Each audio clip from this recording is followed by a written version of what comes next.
വിമാന ദുരന്തം നടന്ന സ്ഥലം ബോയിംഗ് അധികൃതർ സന്ദർശിച്ചു. എയർ ഇന്ത്യ വിമാന ദുരന്തം അന്വേഷിക്കാൻ ബോയിംഗ് വിദഗ്ധർ ഇന്ത്യയിലെത്തി.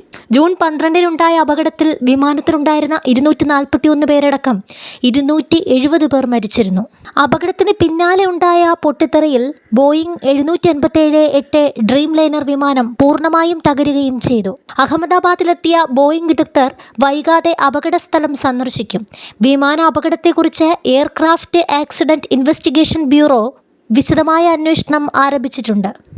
വിമാനം US നിർമ്മിതമായതിനാൽ US national transportation safety board രാജ്യാന്തര പ്രോട്ടോക്കോളുകൾക്ക് കീഴിൽ സമാന്തര അന്വേഷണം നടത്തുന്നുണ്ട്. ബോയിംഗ് 787-8 ഡ്രീം ലൈനർ 2023 ജൂണിൽ സമഗ്രമായ അറ്റകുറ്റപ്പണി പരിശോധനകൾക്ക് വിധേയമായിരുന്നതായാണ് അധികൃതർ പറയുന്നത്.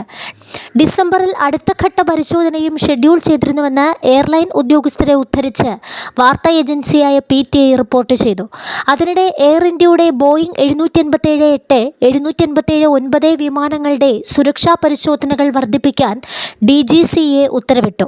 എയർ ഇന്ത്യക്ക് 26 ബോയിംഗ് 787-8 വിമാനങ്ങളും 7 ബോയിംഗ് 787-9 വിമാനങ്ങളുമുണ്ട്. അതേസമയം അപകടത്തിൽ തകർന്ന വിമാനത്തിന്റെ കോക്പിറ്റ് വോയിസ് റെക്കോർഡർ കണ്ടെത്തി. ഞായറാഴ്ച നടത്തിയ തെരച്ചിലിലാണ് CVR ലഭിച്ചത്. വിമാനത്തിന്റെ ബ്ലാക്ക് ബോക്സ് കണ്ടെടുത്തതിന് ദിവസങ്ങൾക്ക് ശേഷമാണ് CVR ലഭിച്ചതായി സ്ഥിരീകരിച്ചിരിക്കുന്നത്. അപകടത്തിൽ തകർന്ന ഡോക്ടർമാരുടെ ഹോസ്റ്റലിന്റെ മേൽക്കൂരയിൽ നിന്നാണ് ഇത് കണ്ടെത്തിയത്. ഞായറാഴ്ച അപകടം നടന്ന BJ മെഡിക്കൽ കോളേജ് പ്രധാനമന്ത്രി നരേന്ദ്രമോദിയുടെ പ്രിൻസിപ്പൽ സെക്രട്ടറി PK മിശ്ര സന്ദർശിച്ചിരുന്നു.